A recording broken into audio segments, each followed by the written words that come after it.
Hello everyone and teacher for your question. The question said that 1.5 mole of each of hydrogen and iodine were placed in sealed 10-liter container maintain 717 Kelvin at equilibrium. 1.25 moles each of hydrogen and iodine were left behind. Equilibrium constant Kc for reaction. तो यहाँ पे एक reaction दी गई है H2 gas plus I2 gas equilibrium with 2HI gas और reaction की गई है 717 केल्विन पे।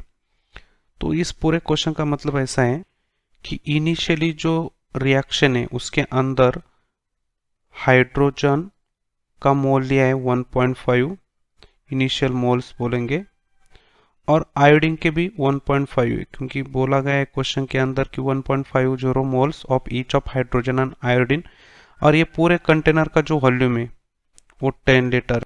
कंटेनर का वॉल्यूम 10 लीटर है। पूरी रिएक्शन जिस कंटेनर के अंदर हो रही है तो उसका वॉल्यूम 10 लीटर है और ये जो प्रोडक्ट यहाँ पे फॉर्म होगा वो 0 मोल रहेगी और कुछ टाइम बाद वो रिएक्शन इक्विलिब्रियम पे आएगी। तो यहाँ पे मैं लिखूंगा एट इक्विलिब्रियम पे उसके मोल्स। तो यहाँ पे 1.5 में से कुछ मोल डिसोशिएट हो जाएंगे, यहाँ पे भी 1.5 मोल में से कुछ मोल डिसोशिएट हो जाएंगे और यहाँ पे जो बनेंगे तो वो बनेंगे 2x क्योंकि यहाँ पे HI की स्टोइचियोमेट्री 2। तो यहाँ पे हमारा कैलकुलेशन क्या आएगा, तो यहाँ पे टोटल मोल्स इक्विलिब्रियम के बाद हाइड्रोजन और आयोडीन के दिए कितने बचे हुए, तो वो बचे हुए 1.25 और I2 के भी बचे 1.25। तो लिए थे हमने 1.5 उसमें से बचे 1.25। इसका मतलब डिसोसिएशन जो हो गया है वो यहाँ पे x की जो वैल्यू है वो रहेगा यहाँ पे 0.25।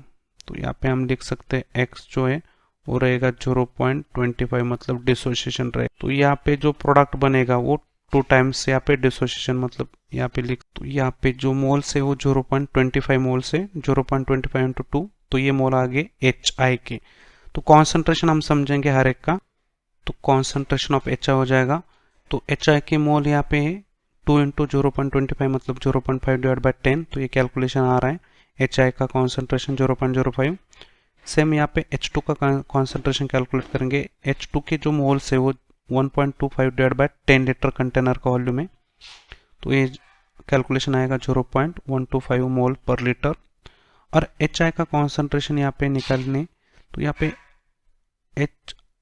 यहाँ पे I2 का कॉन्सेंट्रेशन निकालेंगे। तो I2 का कॉन्सेंट्रेशन मतलब I2 के मोल्स एट इक्विलिब्रियम पे तो 1.25 डिवाइड बाय 10 लीटर। तो ये सब जो मोल्स कॉन्सेंट्रेशन जो है वो इक्विलिब्रियम का आ रहा है। तो ये जो सब एट इक्विलिब्रियम पे तो तीनों का इक्विलिब्रियम का कॉन्सेंट्रेशन निकाला है। तो इक्विलिब्रियम कांस्टेंट जो हो जाएगा Kc तो हो जाएगा हमारे लिए।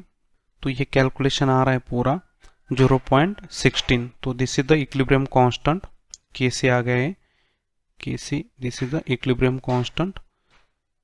तो यहाँ पे हम ऑप्शन के अंदर देख सकते हैं यहाँ पे कौन सा ऑप्शन करेक्ट आएगा। Option number 2 is a correct answer. Option 2 is a correct answer. I hope you understand the explanation. Thank you.